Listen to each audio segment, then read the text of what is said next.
Hello bankers, very good evening. स्वागत है आप सभी का हमारे official YouTube channel GIB CIB वाला पर। शाम के 6 बज चुके हैं और डेली की तरह हम आपके लिए bankers booster 50 day MCQ series लेकर हाजिर हैं। ये सेशन आपके GIB paper 4 retail banking and wealth management से संबंधित है और इस क्लास में हम आपके जीआईबी पेपर 4 आरबीडब्ल्यूएम के चारों मॉड्यूल से संबंधित मिक्स्ड एमसीक्यूज लाते हैं, जिसकी मदद से आप अपने एग्जाम की प्रैक्टिस कर सकते हैं हमारे साथ जुड़कर। क्लास 11th है आज और इस क्लास में हम डिस्कस करेंगे सभी मॉड्यूल से संबंधित इंपॉर्टेंट एमसीक्यूज। आप सभी साथियों का स्वागत है। सेशन को लाइक कर दीजिए, दोस्तों को शेयर कर दीजिए। चैनल को ज्वाइन नहीं किया है तो फटाफट ज्वाइन कर लीजिए। आपके जीआईबी पेपर जो है वो 2 नवंबर से शुरू है। पहला पेपर आपका एज यूजुअल IENIFS का होता है। लास्ट पेपर आपका आरबीडब्ल्यूएम है 16 नवंबर को, जो कि अपना पेपर है और इस पेपर में आप मैक्सिमम स्कोर भी कर सकते हैं और उसी नजरिए से आपके लिए ये सेशंस डिजाइन किए गए हैं। आरबीडब्ल्यूएम पेपर 4 के अंतर्गत ये 4 मॉड्यूल्स आते हैं। आपको कोई अगर ये ज्ञान दे रहा है कि किसी एक मॉड्यूल को स्किप कर दीजिए, कोई दिक्कत की बात नहीं है, तो बिल्कुल भी ऐसा मत करिएगा। मॉड्यूल को स्किप नहीं करना है, आपको मॉड्यूल से संबंधित इंपॉर्टेंट टॉपिक्स, न्यूमेरिकल्स पर फोकस करना है। अगर अभी देखिए, अभी भी आपके पास अच्छा खासा समय है। पूरा सितंबर मंथ आपका है, पूरा अक्टूबर आपका है। 2 महीने में आप जीआईबी पेपर जो है आपके वो पूरे के पूरे यानी कि चारों के चारों पेपर एक बार में क्लियर कर सकते हैं। पहला सवाल आपके सामने है को लैंडिंग मॉडल से संबंधित। फर्स्ट एमसीक्यू आपके सामने है यहां पर और वो है को लैंडिंग मॉडल से जुड़ा हुआ। What is the primary focus of the co-lending model introduce by Reserve Bank of India? अब देखिए, को लैंडिंग मॉडल का मेन मकसद क्या है, यही पूछा जा रहा है आपसे। ऑब्जेक्टिव पूछा जा रहा है, प्राइमरी फंक्शन पूछा जा रहा है। जब को लैंडिंग मॉडल की बात करते हैं तो ये आपके मॉड्यूल सी मार्केटिंग से संबंधित है, मार्केटिंग से जुड़ा हुआ है। ठीक है, को लैंडिंग मॉडल का मतलब है कि यहां पर बैंक्स और फाइनेंशियल इंस्टीट्यूशंस आपस में जुड़कर एक तरह से फाइनेंशियल सर्विसेज को दूर दराज इलाकों में जहां पर क्रेडिट गैप है वहां तक पहुंचाने की कोशिश कर रहे हैं।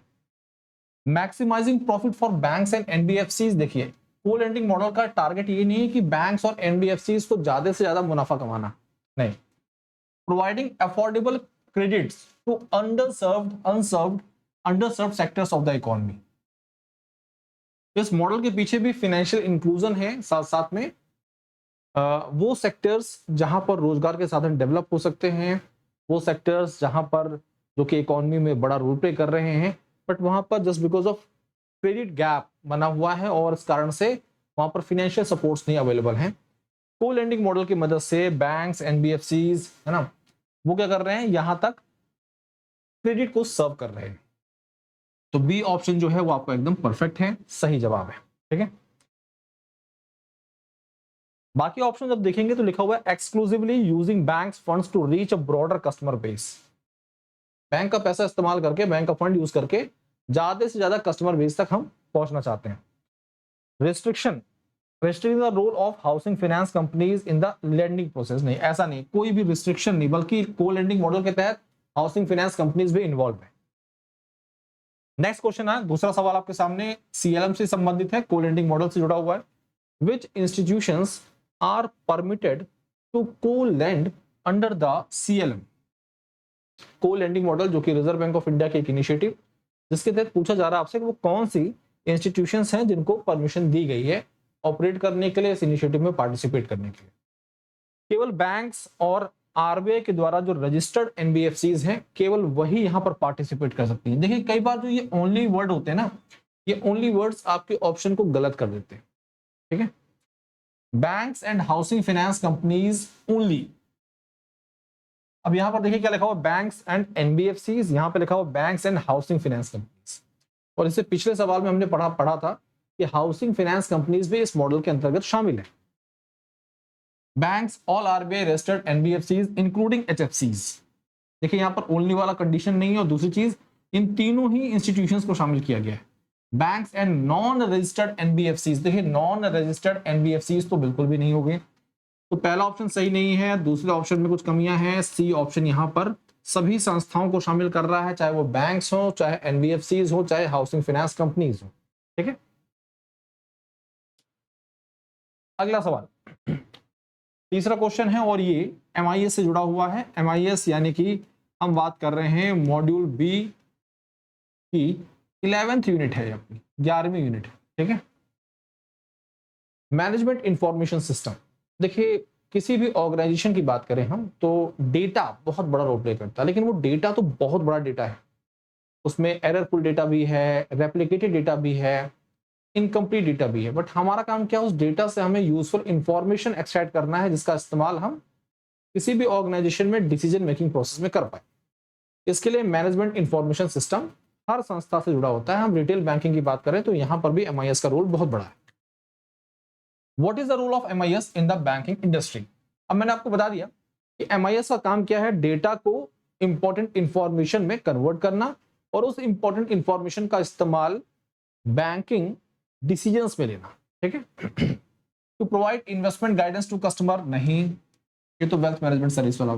To offer a distinctive service to a broad range of customers, multiple services को बड़ी कस्टमर बेस में सर्व करना। To decide the interest rates for loans and credit facilities, interest rate को डिसाइड करना। To offer tax consulting and planning services to customer. देखिए, ये तो wealth management के अंतर्गत आ गया। ठीक है, पहला ऑप्शन भी सही नहीं है। अब बचा आपके, देखिए डी ऑप्शन भी सही नहीं है, बचते हैं दो ऑप्शन बी एंड सी। अब इसमें आपको परफेक्ट आंसर ढूंढना है। To offer a distinctive service to a broad range of customers, to decide the interest rates for loans and credit facilities, मतलब इंटरेस्ट रेट डिसाइड करना। क्या केवल एमआईएस का इस्तेमाल इंटरेस्ट रेट डिसाइड करने के लिए होता होगा? ऐसा तो नहीं है। तो यहां पर क्या केवल इंटरेस्ट रेट को डिसाइड करने की बात कही जा रही है, लोन्स और क्रेडिट फैसिलिटीज। तो एमआईएस के पूरे ऑब्जेक्टिव को यहां पर एक पर्टिकुलर सेक्शन में जाकर लिमिट कर दिया गया है, इसलिए सही ऑप्शन नहीं। Offer distinctive services, multiple services को डेटा का इस्तेमाल करके, इंपॉर्टेंट इंफॉर्मेशन का यूज करके एक ब्रॉडर कस्टमर बेस के लिए तैयार करना। तो यहां पर एमआईएस का इस्तेमाल हो सकता है। ठीक है, आमतौर पर कभी भी आपसे कोई पूछे कि व्हाट इज एमआईएस और उसका क्या इस्तेमाल है, तो एमआईएस का काम होता है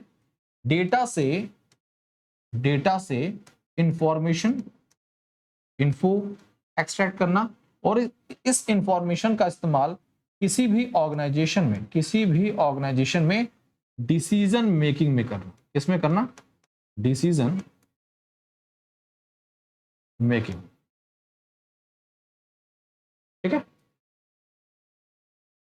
फोर्थ क्वेश्चन, चौथा सवाल आपके सामने है और इस सवाल की हम चर्चा जब करते हैं तो the two code set up by BCSBI. अब देखिए, Banking Codes and Standard Board of India, इसके द्वारा हमारे बैंकिंग इंडस्ट्री में बैंकर्स को, जो बैंक एम्प्लॉइज हैं, जो बैंक्स हैं, उनके लिए कुछ मिनिमम स्टैंडर्ड सेट करने की बात कही गई थी।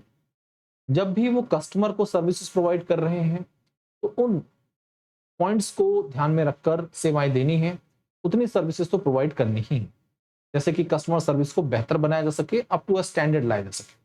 ऐसे ही एक और सेक्शन था स्मॉल मीडियम एंटरप्राइजेस। तो कस्टमर और एसएमई, ये वो दो सेक्शन है जिनके लिए बीसीबीए, जो बीसीएसबीआई कोड से तैयार किए गए थे। तो यहाँ पे लिखा हुआ code of bank commitment to corporation and MSME, जो कि सही नहीं है। Code of bank commitment to NRIs, ये कस्टमर में भी कैटेगराइज कर दिया गया, जो कि सही नहीं है। Code of bank commitment to customers के लिए, और code of bank commitment to corporations, यहाँ पे कॉर्पोरेशन लिखकर इसे गलत कर दिया गया है। Code of bank commitment to customers and code of bank commitment to MSME, option यहां पर सही है। अब एमएसएमई में भी small medium enterprises specially categorise करने की बात कही गई, एसएमईज। ठीक है, पांचवा क्वेश्चन है, ये फिफ्थ क्वेश्चन, सिक्स क्वेश्चन है आपका, हाँ पांचवा सवाल है। अब यहां पर जो अगला सवाल है ये मॉड्यूल ए से जुड़ा हुआ है। मॉड्यूल ए, और मॉड्यूल ए में भी बिजनेस मॉडल से संबंधित क्वेश्चन है। यहां पर चर्चा हो रही है एसबीयू की, और जब भी हम एसबीयू की बात करते हैं तो किसी भी बिजनेस के द्वारा अपने product base autonomous flexible units को तैयार करना जिनका मेन टारगेट प्रोडक्ट मार्केटिंग और प्रॉफिट गेन करना हो। SBU strategic business units can be characterised by which of the following? Centralised decision making process. तो भाई एसबीयू के अंतर्गत सेंट्रलाइज्ड डिसीजन मेकिंग प्रोसेस नहीं है। यूनिट जो है वो फ्लेक्सिबल है, वो ऑटोनोमस है, सेपरेट है, उसकी अपनी स्ट्रेटेजी है, अपनी अकाउंटेबिलिटी है, तो वो अपने डिसीजंस को तैयार करेगी। पेरेंट ऑर्गेनाइजेशन का उस पर कोई फोर्स नहीं है। Large scale operation and rigid structure, देखिए रिजिड स्ट्रक्चर वाली बात ही नहीं है यहाँ पर, क्योंकि यहाँ पर तो बड़ी ऑर्गेनाइजेशन के द्वारा प्रोडक्ट बेस्ड सेपरेट यूनिट तैयार कर दी जा रही, तो रिजिड वाला हिसाब नहीं है। ऑटोनोमी एंड फ्लेक्सिबिलिटी यहां पर देखने को मिलती है। Limited control over factors affecting long term performance नहीं, लिमिटेड कंट्रोल नहीं है, ये लिमिटेड कंट्रोल नहीं है, बल्कि आपकी जानकारी के लिए बता दें यहां पर, ठीक है, फुल कंट्रोल, लगभग पूरा का पूरा कंट्रोल उन फैक्टर्स पर जो कि लॉन्ग टर्म परफॉर्मेंस को इंपैक्ट कर सकते हैं। तो आंसर सी यहां पर एकदम परफेक्ट है। छठा सवाल है, विच of the following service is not offered by investment banks? अब इन्वेस्टमेंट बैंक क्या होते हैं ये समझिए। Investment bank governments, large institutions, corporations, इनको सर्विसेज प्रोवाइड करते हैं। ये क्लाइंट हैं इन्वेस्टमेंट बैंक्स के, ठीक है। इनके लिए फंड रेज करना, इनके लिए फंड रेज करना, इनके लिए मर्जर एंड एक्विजिशन एडवाइजरी, ये सारी सेवाएं कौन प्रोवाइड करता है? Investment banks. तो अंडर राइटिंग वाला प्रोसेस आईपीओ से संबंधित होता है, फंड रेज करना, सही है। Merger and acquisition advisory, sales and trading in secondary market, ये भी सही है। Asset management for individual investors, तो ये असेट मैनेजमेंट इंडिविजुअल इन्वेस्टर नहीं सही है, क्योंकि ये तो वेल्थ मैनेजमेंट सर्विसेज के दायरे में आएगा, और यहां पर आप इसे पोर्टफोलियो मैनेजमेंट सर्विस के दायरे में भी रख सकते हैं। अब हम बात कर रहे हैं यहां पर एक जबरदस्त बैच की, जो कि आपके एग्जाम को ध्यान में रखकर तैयार किया गया है। जीआईबी एमसीक्यू बैच 28 अगस्त को इस बैच की शुरुआत हो गई है। सारे चारों के चारों पेपर्स जो हैं उनसे संबंधित बैचेस की शुरुआत 28 अगस्त को कर दी गई है। बैच आपके लिए ऑफर प्राइस के तहत 1999 में है। मात्र retail banking and wealth management की क्लास रात को 9:30 बजे होती है। तो 9:30 PM पर आपके लिए बैच शेड्यूल्ड है, 9:30 PM पर यह बैच आपके लिए शेड्यूल्ड है। और कब से कब तक के लिए? ट्यूसडे से लेकर संडे तक आपके क्लासेस होती हैं, ठीक है। और इस बैच की सबसे खास बात क्या है? इस बैच की सबसे खास बात है क्योंकि आपको इस एमसीक्यू बैच के साथ साथ में पूरी जीआईबी फाउंडेशन बैच भी मिलती है। तो कॉन्सेप्ट क्लियर करने के साथ साथ में एमसीक्यूज की भी प्रैक्टिस आपको देखने को मिल जाएगी। यहाँ अगला सवाल है, और बहुत ही प्यारा सवाल है साथियों, ये है मार्केटिंग मिक्स से संबंधित क्वेश्चन। मार्केटिंग मिक्स की जब भी बात करते हैं तो जो ट्रेडिशनल पीस थे वो थे 4 पीस, लेकिन एक्सटेंडेड हो जाते हैं जब बैंकिंग की बात करें तो हम 7 पीस में आ जाते हैं, ठीक है। मार्केटिंग मिक्स का कॉन्सेप्ट क्या, ऑब्जेक्टिव क्या है? कि जब भी हम किसी मार्केट से संबंधित प्रोडक्ट को डेवलप करते हैं तो ये जो 7P फैक्टर्स हैं इन सभी को ध्यान में रखते हुए हमें प्रोडक्ट तैयार करना है, ठीक है। तो कंप्लीट इंग्रेडिएंट्स जो है एक बेहतर प्रोडक्ट के लिए वो 7Ps बताता है। तो वो 7Ps कौन कौन से फैक्टर्स हैं यहां पर उसकी बात की जा रही है। हम प्रोडक्ट की बात कर रहे हैं तो प्राइस होगा, उसका प्रमोशन किया जाएगा, किसी प्लेस से जुड़ा होगा, लोग उससे संबंधित होंगे, ठीक है। फिजिकल एविडेंस का मतलब होता है कि जो भी सर्विस आप उतार रहे हैं मार्केट में लोग उसे यूज कर पाए, वो ऐसी सेवाएं हो केवल हवा हवाई ना हो, ठीक है। वर्चुअल, एकदम वर्चुअल ना हो। अगर आप बैंकिंग एप्लीकेशन ही लॉन्च कर रहे हैं तो उसे यूज तो कर पाए आदमी। अगर आप चैट बॉट सर्विस लॉन्च कर रहे हैं तो एटलीस्ट कस्टमर उसका इस्तेमाल तो कर पाए। तो फिजिकल एविडेंस का मतलब ये है। और प्रोसेस, तो ऑल पीज आर करेक्ट, यहां पर सारे के सारे पी एकदम परफेक्ट है। तो कौन से पीस की बात कर रहे हैं? जब भी हम 7 पीस की बात करते हैं मार्केटिंग मिक्स की, वो 7 पीस आपके सामने हैं। Product, place, price, promotion, physical evidence, process and people. ये 7 पी आपको याद रखने हैं, एग्जाम में यहां से क्वेश्चन बन जाते हैं, केस स्टडी भी पूछा जा सकता है। अगला सवाल, नेक्स्ट क्वेश्चन आपके सामने है, और ये 8वां सवाल है, ऐसे 8 क्वेश्चन होना चाहिए। During which stage of product life cycle. अब देखिए, प्रोडक्ट डेवलपमेंट की बात की गई, प्रोडक्ट तैयार हो गया, उसे मार्केट में इंट्रोड्यूस कर दिया गया, तो उसकी जो लाइफ साइकिल है प्रोडक्ट की, पूछा जा रहा है यहां पर वो कौन सा स्टेज है प्रोडक्ट की लाइफ साइकिल में जहां पर सेल्स जो है वो अपने पीक पर होते हैं। कहां पर होते हैं? पीक पर। एंड कंपटीशन जो है बहुत ही फियर्स होता है, यानी कि बहुत ही तगड़ा कंपटीशन होता है मार्केट में, क्योंकि जो कंपटीटर होते हैं वो भी उसी से मिलते जुलते प्रोडक्ट मार्केट में उतारते हैं सर्विसेज के साथ। प्रॉफिट मार्जिन जो होते हैं वो यहां से डिक्लाइन करना शुरू करता है। तो अगर हम बात करें, हम किस कैटेगरी की बात कर रहे हैं, किस स्टेज की बात कर रहे हैं? पीक पर सेल मैच्योरिटी फेज में होती है, मैच्योरिटी फेज में होती है, और इसी स्टेज में चीजें डिक्लाइन भी होना शुरू होती है। ये बिगिनिंग मानी जाती है डिक्लाइन की। आपके सामने यहां पर ये ग्राफ है, और इस ग्राफ में सारी बातें दी गई हैं, ठीक है। ये सेल्स है और ये टाइम, सेल्स और टाइम, ठीक है। नहीं दिख रहा तो मैं लिख देता हूं, सेल्स, टाइम, ओके। इंट्रोडक्शन, जब प्रोडक्ट इंट्रोड्यूस होता है मार्केट में तो लोगों में उसकी जागरूकता नहीं होती, अवेयरनेस नहीं होता है, तो जो इंट्रोडक्शन फेज में जो सेल होती है, देखिए वो कम होती है, सेल कम। ये कौन सा फेज है? ये इंट्रो फेज है। जब मार्केटिंग होती है, ठीक है, और चाहे वो मार्केटिंग, फिजिकल मार्केटिंग हो चाहे डिजिटल मार्केटिंग हो, लोगों को उसके बारे में जानकारी होती है, तो प्रोडक्ट की सेल में ग्रोथ देखने को मिलता है, रेवेन्यू जनरेट होता है, और इस स्टेज में ऐसा भी होता है कि ब्रेक इवन तक चीजें पहुंच जाए, थोड़ा बहुत प्रॉफिट भी जनरेट हो जाए, तो ग्रोथ देखिए बढ़ रही है, सेल बढ़ रही है टाइम के साथ। अब तीसरा स्टेज आता है, ये मार्केट में मैच्योर, यानी कि पीक पर सेल पहुंचती है, और इस समय मार्केट में फियर्स कंपटीशन देखने को मिलता है, कंपटीटर्स जो हैं वो भी अपने सेम प्रोडक्ट्स लॉन्च करते हैं।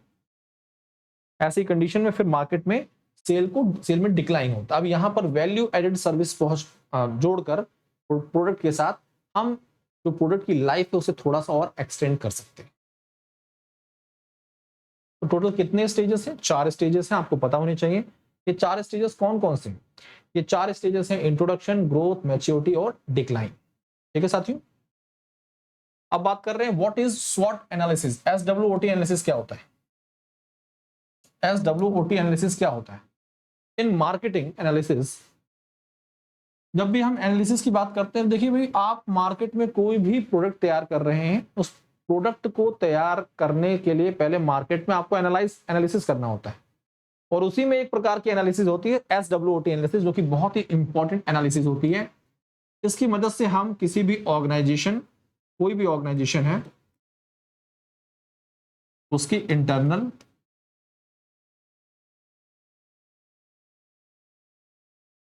और एक्सटर्नल, इंटरनल और एक्सटर्नल, ठीक है जी, दोनों फैक्टर्स को कंसीडर करते हैं, दोनों फैक्टर्स पे। अब ये क्या है? सॉर्ट क्या है? Strength, weaknesses, opportunities and threats. Third option is the correct answer. ये SWOT का फुल फॉर्म है। अगली बात, SWOT एनालिसिस होता क्या है? ये एक मेथड है for finding, analysing and documenting your company's internal strength and weaknesses within your control and external opportunities and threats that can effect the realisation of your marketing objective, ठीक है। 10वां सवाल, in a loan account if the principal और interest payment और any other amount fully और partially is overdue. भाई loan account है कोई जिसमें जो रीपेमेंट होती है वो डिले हो गई, ओवरड्यू हो गई है, और ओवरड्यू हुए कितने? 61 से 90 डेज के बीच में समय हो चुका है। इस प्रकार के अकाउंट को हम कैसे क्लासिफाई करते हैं? 0, 1, 2। तो 61 टू 90 में हम इसे SMA 2 के तौर पर कैटेगराइज करते हैं, क्योंकि after 90 days it become NPA, non performing asset. अब बात कर रहे हैं यहां पर हम 11वें क्वेश्चन की। 11वां क्वेश्चन आपके सामने है, प्रधानमंत्री आवास योजना बहुत ही सफल योजना है सरकार की, सरकार के द्वारा इस योजना को लॉन्च किया गया था। सोसाइटी के कौन कौन से सेक्शन इससे लाभान्वित होते हैं? ईडब्ल्यूएस होता है, एलआईजी होता है, एलआईजी 1 कोई कैटेगरी नहीं, एमआईजी 1 और एमआईजी 2। इन कैटेगरीज को, सोसाइटी के सेक्शंस को किस आधार पर बांटा गया है? इनकम के आधार पर बांटा गया है। इनकम की जब बात करते हैं तो बेनिफिशियरीज और annual income of the family. Economically weaker section EWS up to 3 lakh, LIG 3 to 6 lakh, MIG first 6 to 12 और एमआईजी 2 जो है वो 12 से 18 लाख के रेंज में आता है। अब बात कर रहे हैं डबल बेनिफिट सेल की। आज 30 तारीख है, 30th है, 29th है, आज 29th है, 30th है आज, सॉरी, है ना। आज आपकी 30 तारीख है और कल ये ऑफर एंड हो रहा है। इसके तहत सभी महापैक्स और लाइव बैचेस पे 60% का ऑफ है और अगर आप अगस्त 200 कोड यूज करते हैं तो आपको महापैक्स पर 200 का एक्स्ट्रा डिस्काउंट मिल जाता है। जेआईबी महापैक वन स्टॉप सॉल्यूशन है और इस पर्टिकुलर महापैक की अगर हम बात करें तो इसकी मदद से आप अपने सारे के सारे पेपर एक बार में क्लियर कर सकते हैं। 15+ बैचेस का एक्सेस मिलता है, DPPs, quizzes, mock test, doubt solving session, you will get everything in this महापैक। 3 वेराइटीज में उपलब्ध है, 2599, 3799, 5799, 6 month, 1 year and 2 year। Code use करिए अगस्त 200, पाइए एक्स्ट्रा 200 का डिस्काउंट। कॉम्बो महापैक सीआईबी और जीआईबी बहुत ही इफेक्टिव है। अगर आप नए बैंकर हैं या पुराने बैंकर हैं और आपने अभी तक कोई भी एग्जाम नहीं दिया तो उस नजरिए से ये बहुत ही बेहतर है। अब बात कर रहे हैं ऑफिसर जीआईबी फाउंडेशन बैच, जिसकी शुरुआत हो चुकी है। शाम को 5 बजे आरबीडब्ल्यू की क्लास आती है, 1799 में उपलब्ध है। फाउंडेशन 2.0 1799 में है आपके लिए उपलब्ध और इंडिविजुअल बैचेस की बात करें तो वो 599 में उपलब्ध है। हम बात कर रहे हैं यहाँ पर बुक्स की। जैब bankers a set of 4 books आपके लिए उपलब्ध है मात्र 1224 में। आप इसे अमेजॉन और फ्लिपकार्ट से भी ऑर्डर कर सकते हैं। बेस्ट बुक है मार्केट में आपके जीआईबी एग्जाम से संबंधित। और टेलीग्राम चैनल की बात करें तो jab_cap by Bhaskar sir, this is my Telegram channel. You can join this channel, ask any queries related to your exams, your paper. Thank you for today. See you all tomorrow, same time, 6 p.m. Thank you.